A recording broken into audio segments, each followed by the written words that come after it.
We've all heard of social distancing, right? So what if I told you there was a small village in the Peak District that practiced social distancing all the way back in the 17th century? In 1665, tailor Alexander Hadfield took delivery of a bundle of fabrics from London.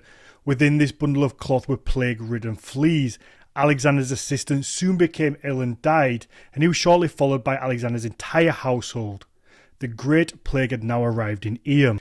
As the disease began to spread, the villagers naturally turned to their rector, Reverend William Mompesson, for guidance, and this was likely because people believed that the plague was a judgment from God. The villagers were instructed not to flee, and nobody was permitted to enter or leave the village, and the residents surely understood that this meant almost certain death for themselves and their loved ones, but believed that it was their duty to protect the nearby larger towns of Bakewell and Sheffield.